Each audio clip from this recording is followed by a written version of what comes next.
João capítulo 14, a gente vai ler do 1 até o versículo 3. Diz assim a palavra do Senhor: Não se turbe o vosso coração. Credes em Deus, crede também em mim. Na casa de meu Pai há muitas moradas. Se assim não fora, eu vos teria dito, pois vou preparar-vos lugar. E quando eu for e vos preparar lugar, voltarei e vos receberei para mim mesmo, para que onde eu estou, estejais vós também. Amém? Vamos orar. Pai querido, obrigado, Senhor, pela leitura da Tua palavra. Senhor, usa, Senhor, nesta noite para, Senhor, ser entendida, ser aplicada, Senhor, e também colocarmos em prática. Coloca, Senhor, iluminação na nossa mente, fogo, Senhor, no nosso coração. Alcança, Senhor, aquilo que o Senhor quer alcançar nesta noite, faz aquilo que o Senhor quer fazer. Já te oramos, já te clamamos, já pedimos a Tua intervenção, em nome de Jesus.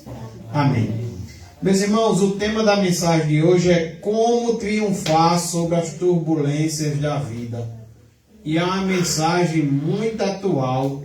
E seja onde for, onde a gente abrir a Bíblia, até lá no Antigo Testamento, a gente vai ver o quanto Deus fala conosco de modo muito atual, né? Alguém já disse que a Bíblia é o livro mais atual, né, do que a revista que ainda vai sair amanhã. Então, graças a Deus, pelo Deus que se revela a nós por meio do seu Filho, por meio da sua palavra, com a ação do seu Santo Espírito. E o tema de hoje é um tema muito interessante: como triunfar, como vencer sobre as turbulências da vida. Quem sabe, meus irmãos, alguém entrou aqui nessa noite diante de turbulências. Quem sabe seu coração esteja ansioso, seu coração esteja triste, seu coração esteja angustiado. Quem sabe você esteja, quem sabe, até envergonhado de ter algumas vezes confiado em você mesmo, ou em algumas outras coisas, outros recursos que muitas vezes temos aqui na terra. E o coração turbado, meus irmãos, é uma coisa muito comum no mundo, ter um coração turbado. Por isso que eu digo, quem sabe você está assim nesta noite, ou quem sabe nós estamos assim nessa noite. E todas as pessoas, irmãos, de todas as classes sociais, todas as idades, seja de qual for o credo religioso, sabem o que é um coração turbado. E quero dizer aos irmãos que nenhuma segurança ou sistema de alarme pode deixar do lado de fora esse avassalador assaltante da alma. As causas que deixam o coração turbado, meus irmãos, não existe esse sistema de alarme, não existe essa segurança de nos impedir disso, porque muitas vezes vem de dentro, muitas vezes vem de fora. É uma coisa que vem da mente e também do nosso corpo. Vem daquilo muitas vezes que amamos e também daquilo que tememos.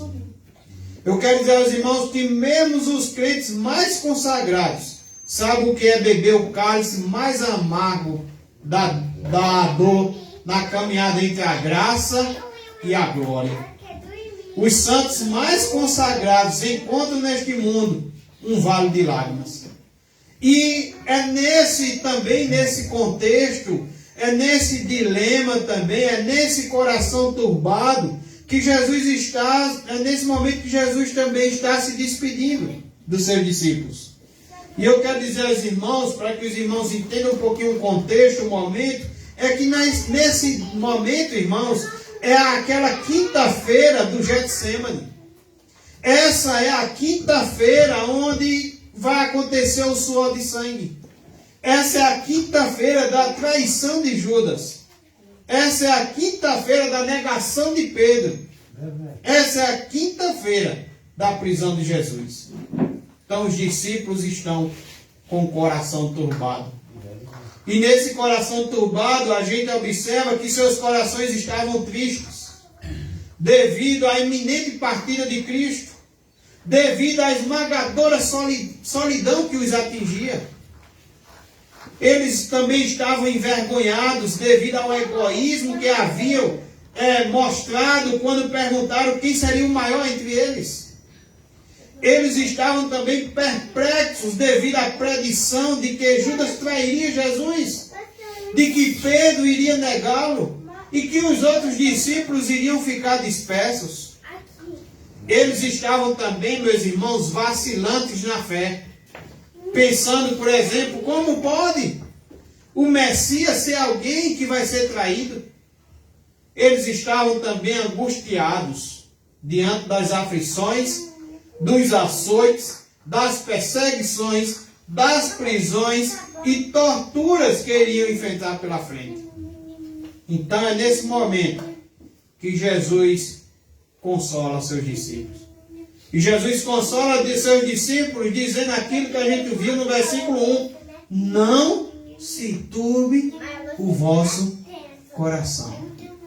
Não se turbe o vosso coração. Jesus está dizendo esta noite para você e para mim.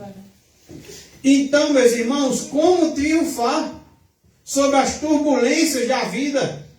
Que vimos que nenhum de nós está blindados, nenhum de nós estamos protegidos ao ponto de achar que a tempestade não vai bater nessa porta. E como triunfar sobre essas turbulências da vida? Como triunfar sobre as turbulências da vida? E a primeira lição que eu trago para os irmãos nessa noite, e aplique isso à sua vida, é que devemos, como triunfar sobre as turbulências da vida? A primeira resposta é que colocando a confiança em Cristo, apesar das circunstâncias. Colocando a confiança em Cristo, apesar das circunstâncias. Em quem você tem confiado? Venha, Maria. Sua fé tem sido colocado em quê? Em que você tem colocado esperança? As coisas que você tem colocado esperança, que você tem olhado, são as coisas terrenas, ou são as coisas temporais, ou são as coisas celestiais, as coisas eternas? E o que significaria quando Jesus diz aos discípulos, não se turbe o vosso coração, e o que significaria quando ele diz, credes em Deus, e Jesus está dizendo, crede também em mim. O que significa confiar em Jesus? Porque ele diz, credes também em mim. O que significa? E a forma como se encontra esse verbo aqui, crer em Deus e crede também em mim, Jesus está dizendo, meus irmãos, que assim como vocês confiam em Deus, Jesus está dizendo aos seus discípulos, e Jesus está nos dizendo nessa noite, assim como vocês confiam em Deus, continue confiando em mim. Assim como vocês confiam em Deus, continue confiando em mim. E esse tipo de fé não é uma fé apenas intelectual, de conhecimento, porque, meus irmãos, uma fé intelectual não pode nos ajudar na hora da tempestade. Esse tipo de fé é apenas um conhecimento histórico. Essa fé também não é uma fé intelectual e emocional, porque a fé intelectual e emocional percebe-se que é a fé dos demônios. A Bíblia diz que eles creem e estremecem, mas sabemos que os demônios estão perdidos. Essa fé também não é uma fé na fé. Acho interessante que muitas vezes as pessoas colocam essa questão de fé como se fosse uma força sua, ou um pensamento positivo, não é? Então essa fé não é uma fé na fé, porque, meus irmãos, preste atenção nessa frase, uma pequena fé no grande Deus vale mais do que uma grande fé no objeto errado. Muitos dizem, eu tenho uma grande fé. Confiam na fé que têm Mas interessante é que não confiam no grande Deus que tem. Essa fé também não é uma fé, meus irmãos, que dá um salto no escuro. Confiar em Deus e confiar no seu Filho é crer, é confessar e descansar no seu poder, na sua sabedoria, na sua providência, no seu amor e na sua salvação. Então Jesus está nos dizendo nessa noite, como Jesus nos responde nessa noite ao nosso coração, aos nossos porquês da vida, às nossas lutas, aos nossos medos, nossas angústias. Jesus está nos respondendo como triunfar sobre as turbulências da vida. Em primeiro lugar, é colocando a confiança em Cristo, apesar das circunstâncias. Achei muito importante quando o irmão Ismael falou aqui acerca do louvor que a irmã Joane louvou aqui. Agora é só vitória, agora é só vitória. E parece que se a gente for pensar nesse louvor de forma na caminhada cristã, esse louvor está errado. Porque Jesus disse que no mundo teríamos aflições. E eu já falei aqui que os discípulos estavam passando por um momento difícil, de medo, de angústia. E como é que encaixar essa questão, agora é só vitória, agora é só vitória? Ismael falou aqui que isso se encaixa na eternidade.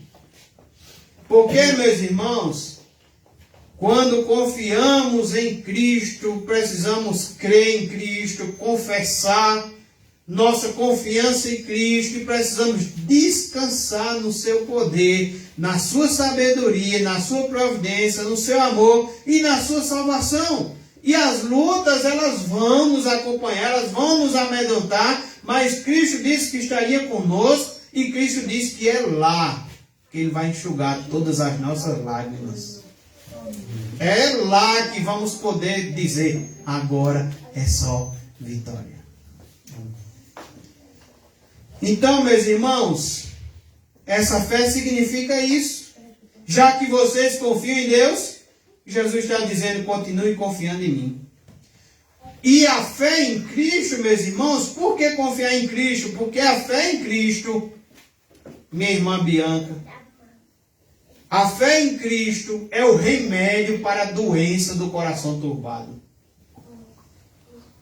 Se a gente olhar para as Escrituras, a gente vê o quanto os discípulos sofreram. Alguns até viraram mártires. Né? E a Bíblia diz, quando vai falar do homem que é prudente e do homem sensato, a gente vê ali que o homem prudente, a casa não cai, porque está firmado na rocha.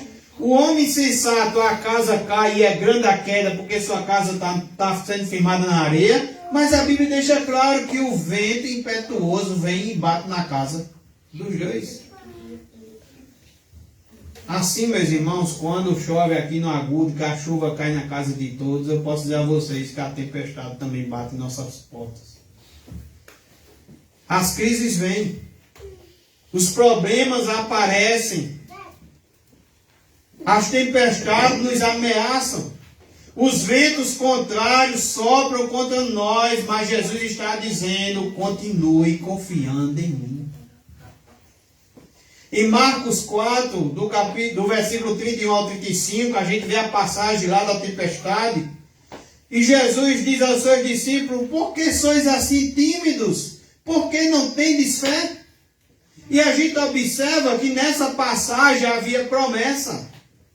Se há promessa de Jesus, precisamos continuar confiando em Jesus. Havia também não só promessa, mas havia também a presença de Jesus. Ele diz que está conosco todos os dias, então continuemos confiando em Jesus. Havia também paz. Havia tanta paz que Jesus estava dormindo no barco. É por isso que com Jesus também tem paz em meio à guerra. Existe paz em meio à luta, paz em meio ao medo, à aflição. Jesus diz, continue confiando em mim. E havia também poder, de modo que o povo diz, quem é este? Que até o vento e o mar lhe obedece. Quem é este, irmãos, que olha para Jairo, quando Jairo, um homem que tem status, um mestre da sinagoga, um homem que tem status, um homem rico, um homem que ajudou tantas pessoas, mas agora não pode nem ajudar a si mesmo, sua única filha de 12 anos está morta. Ele vai clamar a Jesus, a Bíblia diz, de modo insistentemente. Porque temos que confiar em Jesus e ele vai, confia de modo insistentemente, Jesus vai com ele. Durante o caminho, Jesus ainda para atender a mulher do fluxo de sangue. E isso, quem sabe, se fosse com nós, a gente ficaria ainda com o coração turbado, com o coração ainda perturbado. Mas Jesus, como é que o Senhor para atender uma mulher que ainda está viva? E minha filha que está morta em casa, não vai dar tempo? E aí a gente poderia, quem sabe, dar até uma crise de ansiedade em nós. E fazermos nossos porquê e deixar de confiar, mas Jairo, hora nenhuma, mostra ali desconfiança. Acontece todo o processo da cura da mulher do fluxo de sangue. Quando termina a cura da mulher do fluxo de sangue, o texto diz que Jesus vai com ele para a casa de Jairo. E ainda no caminho vem as pessoas que vêm da casa de Jairo e traz ainda uma má notícia. E diz, olha, por que você incomoda o mestre? Tua filha está morta. E o que Jesus diz? Diante das tempestades, diante das más notícias, diante do medo do coração de Jairo, da perturbação do coração de Jairo, o que Jesus diz? Não temas, crê somente. Jesus vai, quando chega lá, pega na mão da menina, a menina levanta e anda. A Bíblia diz que o Espírito voltou à menina. Onde o povo chorava e onde o povo ria, achando que era impossível, porque a menina já estava morta. É esse Jesus que diz, continue confiando em mim.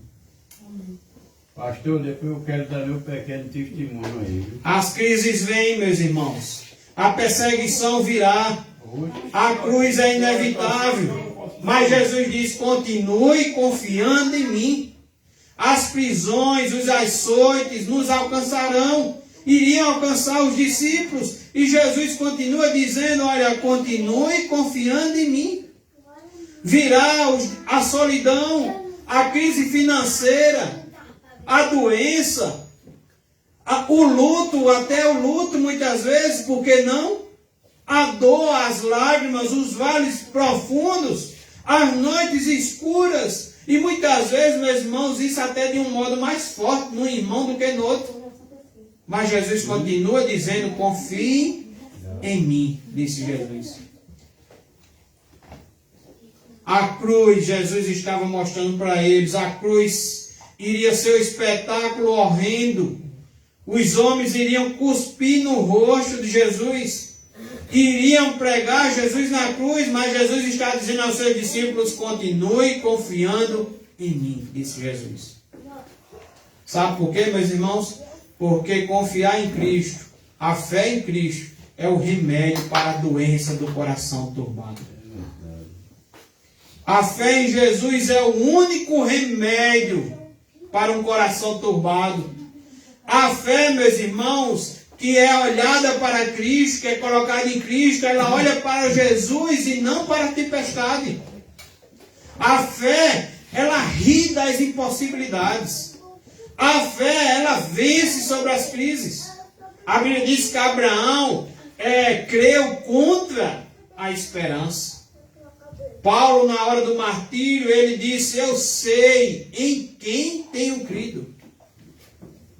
E Jesus continua dizendo, diante dessas situações, das crises, das perseguições, da solidão, da crise financeira, da doença, do luto, da dor, das lágrimas, dos vales profundos, das noites escuras, Jesus está dizendo, continue confiando em mim. Credes, não se turbe vosso coração. Credes em Deus, crede também em mim. Como triunfar, meus irmãos, sobre as turbulências da vida? Primeira lição que vimos nessa noite é colocando a confiança em Cristo. Apesar, lembre bem desse apesar das circunstâncias. Como triunfar sobre as turbulências da vida? Em segundo lugar, sabendo que neste mundo somos o quê? Peregrinos, mas o céu é o nosso lar. Nesse mundo, meus irmãos, somos peregrinos. Sou forasteiro aqui, em terra estranha estou, celeste pátria sim, anunciando vou, embaixador de reinos de além céus, venho em serviço do meu rei. Somos nesse mundo peregrinos, mas o céu é o nosso lugar. Olhem para o versículo 2 ao versículo 3. Depois de ele dizer, não se turbe o vosso coração, credes em Deus, credes também em mim. Ele diz o quê? Na casa do meu pai há muitas moradas. Se assim não fora, eu vos teria dito. E ele diz, vou preparar-vos lugar. E quando eu for e vos preparar lugar, voltarei e vos receberei para mim mesmo, para que onde eu estou, estejais vós também. Como triunfar sobre as turbulências da vida? Segundo lugar, sabendo que neste mundo somos peregrinos, mas o céu é o nosso lar. Meus irmãos, diante das provas que passamos, diante das tribulações e do sofrimento, precisamos levantar a cabeça e olhar para a nossa recompensa final. Na jornada cristã tem sofrimento, tem dor, tem cruz, mas o fim desse caminho é a glória. O irmão Ismael falou aqui que naquele dia nosso corpo será transformado e teremos um corpo igual ao dele. O fim desse caminho, meus irmãos, não é a derrota. O fim desse caminho não é o abismo, é a glória. O fim desse caminho, meus irmãos, é o céu, a casa do Pai. 2 Coríntios, capítulo 4, versículos 17 e 18. O texto nos diz que, porque a nossa leve e momentânea tribulação produz para nós eterno peso de glória, acima, meus irmãos, de toda comparação. E ele continua dizendo, não atentando nós nas coisas que se veem, mas nas que não veem. Porque as que se veem, ele diz, são temporais. E as que não se veem são eternas. Romanos capítulo 8, 18, ele diz, porque para mim tenho por certo que os sofrimentos do tempo presente, os sofrimentos de hoje, do tempo presente, esses sofrimentos que são temporais, ele diz, não podem ser comparados com a glória a ser revelada em nós. Olhar para frente, meus irmãos, olhar para o céu, olhar para a nossa recompensa, olhar para a nossa herança, para a nossa pátria, para o nosso lar, meus irmãos, nos capacita a vencer, a triunfar sobre as turbulências que passamos aqui nessa vida. Poderíamos perguntar nesta noite, como Jesus descreve esse céu? E eu quero dizer a você, em primeiro lugar, que Jesus descreve o céu como sendo o nosso destino. Ele diz que vai preparar lugar. Ele diz, na casa do meu pai há muitas moradas. Se assim não for, eu vos teria dito, pois vou preparar-vos lugar. O céu é o nosso destino. Jesus descreve o céu sendo assim, a nossa casa, a casa do Pai. A morte, meus irmãos, não é o fim da vida. A morte não tem a última palavra. A Bíblia diz que o aguilhão da morte foi arrancado. A Bíblia diz que o morrer para o crente é lucro. Morrer para o crente, meus irmãos, é deixar o corpo e habitar com o Senhor. Morrer para o crente é habitar com Cristo. Quando o crente morre, meus irmãos, ele não vai para o cemitério nem para o purgatório. Ele vai para o céu, porque o céu é o nosso destino. Como Jesus descreve esse céu, ele descreve também, em segundo lugar, que o céu é um lugar de gozo e de descanso. O céu, meus irmãos, a Bíblia diz que é onde está o trono de Deus. As hostes de anjos e a incontável assembleia dos santos glorificados. O céu é a nossa casa, a nossa pátria. Lá, meus irmãos, lá está o nosso tesouro. Lá está o nosso galardão, lá está a nossa herança incorruptível.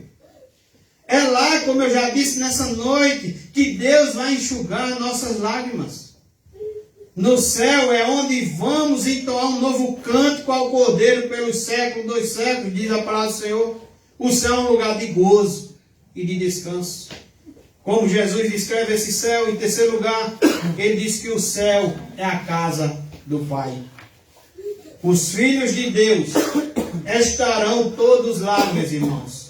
Se o céu é a casa do Pai, significa que o céu é o nosso lar. A Bíblia diz que quando cremos em Jesus, Ele nos dá o poder de sermos feitos filhos de Deus. Aqui no mundo, como já foi dito nesta noite, somos estrangeiros, peregrinos.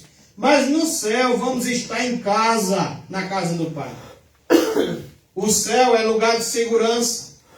Lá não vai entrar maldição. Lá não vai entrar, se você está preocupado com gente doente, não vai entrar gente doente. Se você está sofrendo por uma deficiência física, ou se você está sofrendo por alguém, lá não vai entrar gente aleijada. Lá não vai entrar gente ferida. Lá não vai entrar gente oprimida.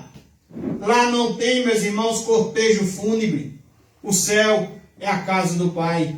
A casa do Pai é um lugar onde somos amados e aceitos, não pelo que temos, mas por quem somos. A casa do Pai é o lugar onde somos sempre bem-vindos. Lá ouviremos o Senhor dizer: vinde benditos de meu Pai, entrai na posse do reino. A casa do Pai, meus irmãos, é onde todos os filhos são tratados sem preconceito, sem acepção, porque o céu é a casa do Pai. Eu acho que o que você está procurando, eu tenho certeza que o que você está procurando é a casa do Pai. Amém. Jesus continua descrevendo, dizendo que o céu é o lugar onde tem muitas moradas.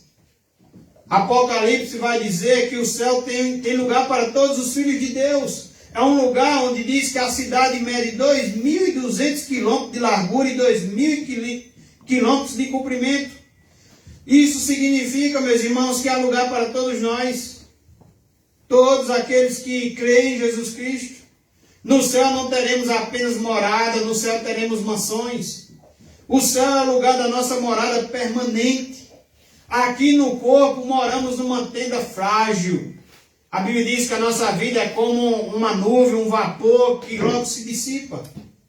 Mas lá habitaremos nas mansões celestiais, porque o céu é o lugar onde tem muitas moradas. Jesus continua descrevendo o céu, dizendo que o céu é lugar preparado para um povo preparado. Nós não compramos, meus irmãos, esse lugar. Nós não merecemos. Há até filmes que vendem lugares, terrenos no céu. Mas nós não compramos esse lugar com dinheiro, nem com aquilo que fazemos. Nós não merecemos, na verdade, a Bíblia diz que nós estávamos afastados de Deus, sem Cristo, sem Deus nesse mundo, mortos nos nossos delitos e pecados. E a todo aquele que nele crê, ele diz que ele nos deu vida. E ele diz que isso foi dom de Deus, isso foi graça, isso não foi pelas obras, isso não foi pelos nossos méritos, é méritos de Cristo. Cristo foi quem viveu uma vida aqui perfeita, sem pecado, carregando sobre si os nossos pecados, porque nós não conseguimos viver essa vida. Foi Cristo quem morreu na cruz, como nosso cordeiro, substituto, nos substituindo. Porque a Bíblia diz que ainda que eu dê minha vida pelo irmão, eu não pago, porque foi pago um alto preço. A Bíblia diz que é o seu sangue que nos purifica de todo pecado. João Batista, quando veio, diz que ele é o Cordeiro de Deus que tira o pecado do mundo. Por isso, João 14,6, se você olhar no versículo 6, Jesus diz que esse caminho é ele. Ele diz, eu sou o caminho, a verdade e a vida, e ninguém vai ao Pai senão por mim, ninguém vai a essa casa do Pai se não for mediante Jesus Cristo. Ele entrou no céu como nosso precursor. Jesus Cristo nos antecipou, ele entrou na glória primeiro, como nosso irmão primogênito. O céu é o nosso lar, meus irmãos, permanente. Precisamos entender que aqui é passageiro, somos peregrinos. Aqui estamos de passagem, estamos a caminho da glória. Porque o céu é o lugar preparado para um povo preparado. Jesus continua descrevendo que o céu é o lugar onde teremos comunhão eterna com Cristo. A maior glória do céu, meus irmãos, é estarmos com Cristo para sempre e para sempre. Vamos contemplar o seu rosto, vamos servi-lo, vamos exaltá-lo. Alguém já disse que um dia eu vou deixar de pregar, mas disse que eu nunca vou deixar de exaltá-lo, nunca vou deixar de louvá-lo. A eternidade inteira não será suficiente para nos deleitarmos em Cristo, para exaltarmos a sua majestade. Cristo será o centro da nossa alegria no céu. Lá vamos ver a Jesus como Ele é. Lá não haverá mais dor, nem luto, nem tristeza. Lá vamos esquecer os empecilhos da vida, as aflições, os dissabores, os impedimentos, as insatisfações, os obstáculos dessa vida. Lá não vamos fazer perguntas. Por que, Senhor, meu esposo?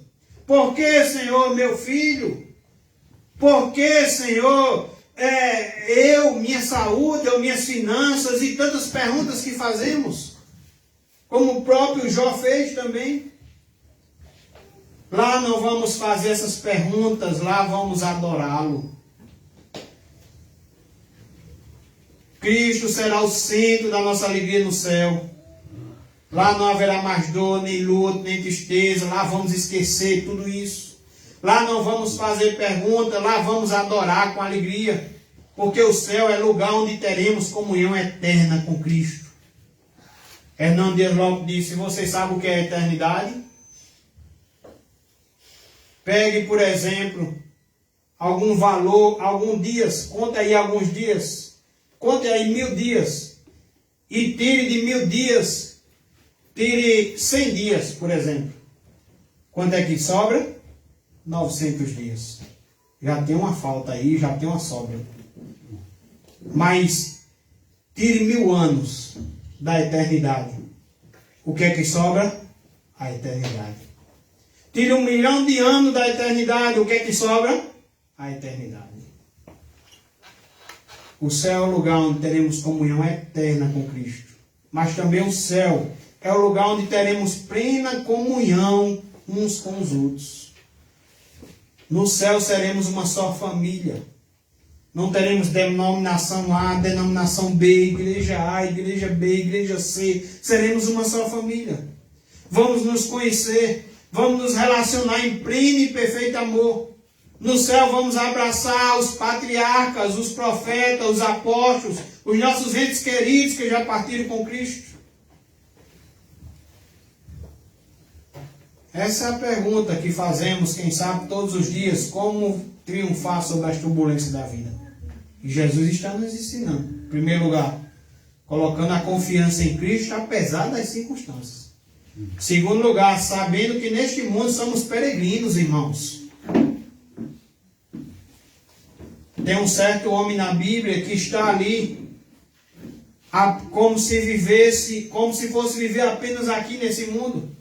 E ele está preocupado, ele investe, ele planta, e ele colhe em abundância, ao ponto de ter que criar um outro celeiro, para que possa guardar, porque ele colheu com muita abundância. E ele acha que tem tanta abundância, tem tanta riqueza, que ele pode dizer à sua alma que tem fartura. Regala-te, descansa. E Deus diz a ele, tolo, se hoje pedirão a tua alma, para quem tem preparado a tua alma? como tem sido a sua vida? Você tem vivido aqui como peregrino, juntando tesouro no céu, colocando Deus em primeiro lugar, perdendo muitas vezes as coisas daqui da terra, negando muitas vezes a si mesmo, carregando sua cruz?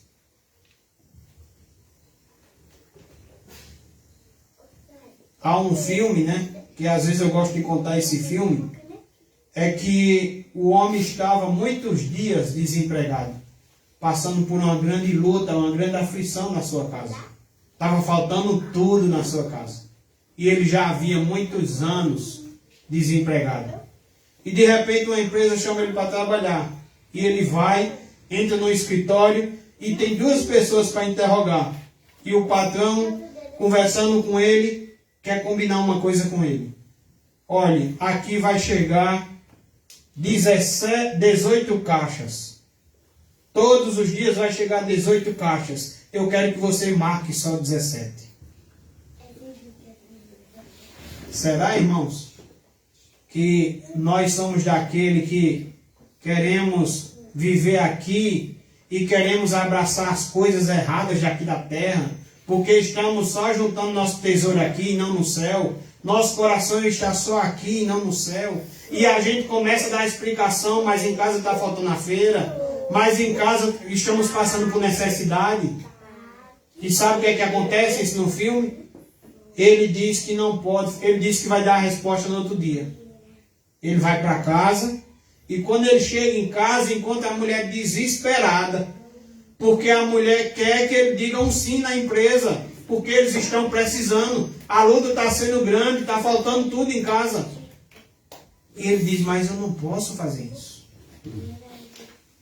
Ele era um cristão. Ele estava pensando no alto. Ele estava acreditando no Deus da provisão, no Deus que ia cuidar dele. A sua dependência não estava naquele emprego, a sua dependência estava no seu Senhor. E aí, quando chega na entrevista, mesmo a mulher insistindo que ele aceite o emprego, quando chega na entrevista, ele diz, olha, eu não posso. Eu não posso aceitar esse emprego.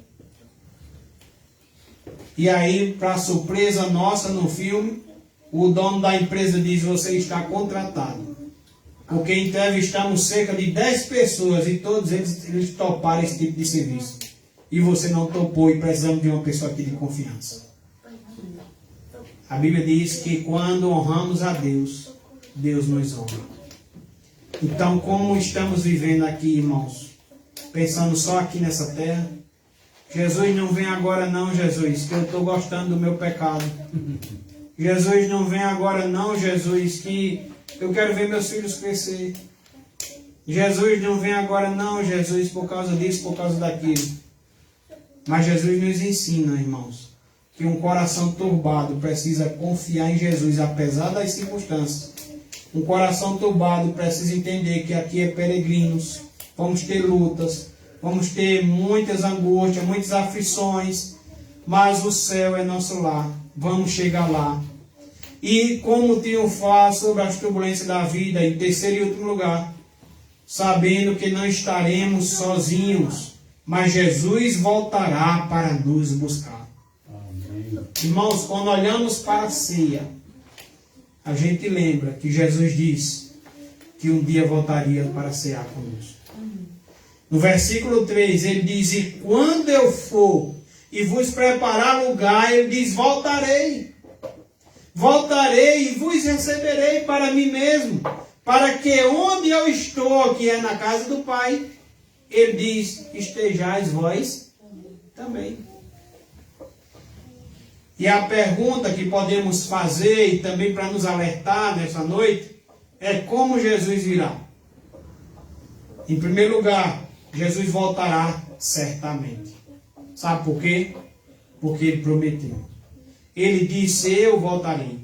Em outros textos na Bíblia, ele diz, venho sem demora. Eis que cedo venho. E ele nos alerta dizendo, vigiai, para que este dia não vos apanhe de surpresa. Jesus voltará certamente. Como Jesus virá? Jesus voltará pessoalmente. Sabe por quê? O texto diz, varão galileus, por que estáis olhando para as alturas? este Jesus que dentre vós foi assunto ao céu, virá do modo como viste subir. Ele virá de modo pessoalmente. Ele voltará entre as nuvens, ele voltará em glória. Meus irmãos, Jesus voltará também de modo visivelmente. A Bíblia diz que todo olho verá. Todas as nações se lamentarão sobre ele. Ele virá, a Bíblia diz, com o clangor da trombeta de Deus. Será o evento, meus irmãos, mais extraordinário de toda a história. Será o dia do fim, como diz Ismael, o dia do Senhor também. Jesus voltará gloriosamente. Sabe por quê? Porque a última palavra não será do mal. A verdade triunfará sobre a mentira. A Bíblia diz que o ímpio não prevalecerá na congregação do justo. Os ímpios serão dispersos como a palha. A igreja triunfará com Cristo, como Ismael falou também nessa noite, que ele virá e virá ainda com os seus para julgar a terra. Quando a voz do arcanjo soar e a trombeta de Deus ressoar, Cristo aparecerá nas nuvens como relâmpago, com poder e muita glória. A Bíblia diz que Jesus matará o perverso, o anticristo, com o sopro, irmãos, da sua boca. Ele julgará as nações, ele lançará os ímpios e o diabo no lago do fogo. Ele diz também que receberemos um novo corpo e subiremos com ele. Meus irmãos, que consolo recebemos nessa noite. Que consolo saber que o melhor, meus irmãos, está por vir e vem. Que não caminhamos, irmãos, para um fim triste, mas para um fim glorioso. E poderíamos perguntar, quando Jesus voltará? O texto diz que ele também voltará de modo inesperadamente. Quando ele diz inesperadamente, é porque muitos serão surpreendidos. Muitos não estarão vigiando, por isso que serão surpreendidos. Muitos não estarão preparados. Muitos lamentarão amargamente por terem vivido desapercebidamente. A Bíblia diz que será como os dias de Noé, os homens se casam e se dão em casamento. A Bíblia diz que também será como um dia do ladrão, o ladrão não manda aviso. Pega de surpresa. Jesus voltará de modo inesperadamente.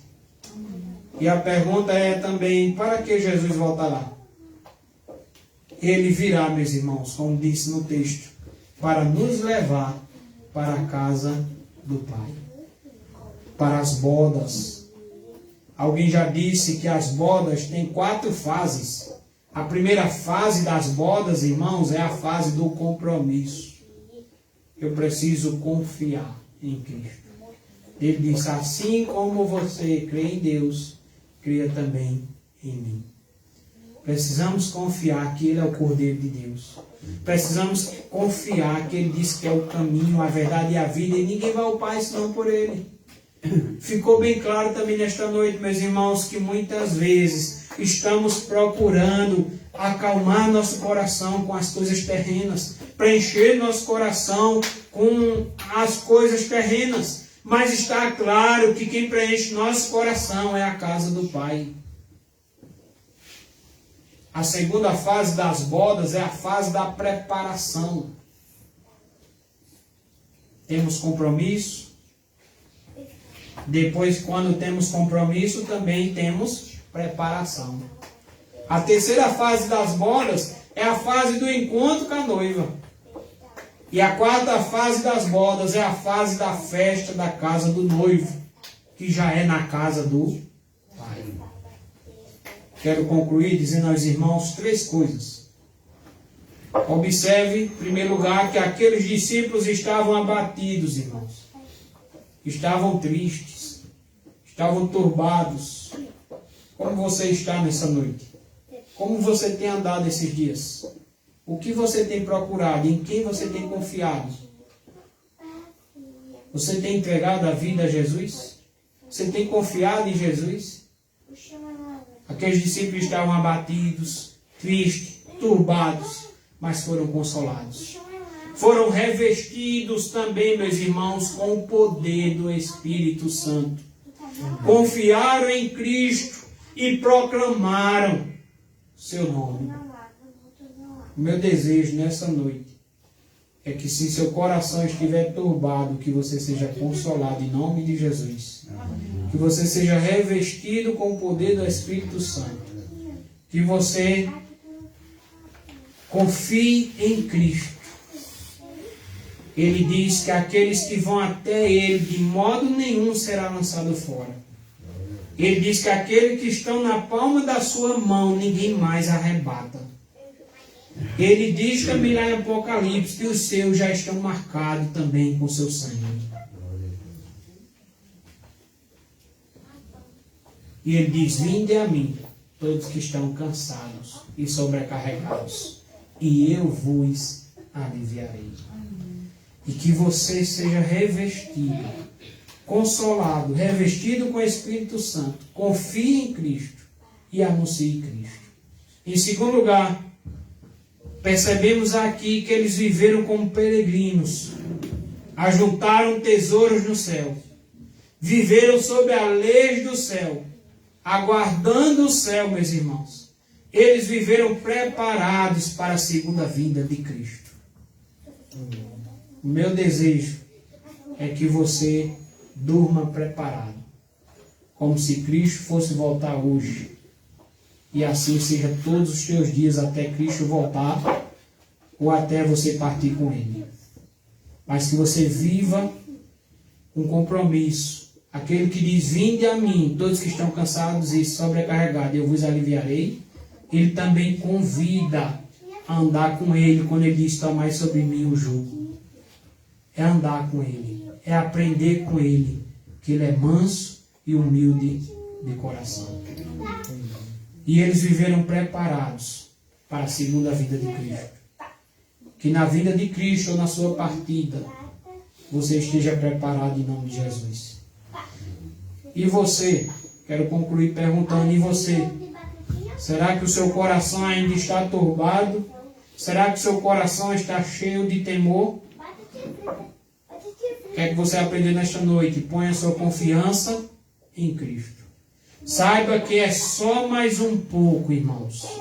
Só mais um pouco. E estaremos indo para a casa do Pai. Porque breve Jesus virá nos buscar.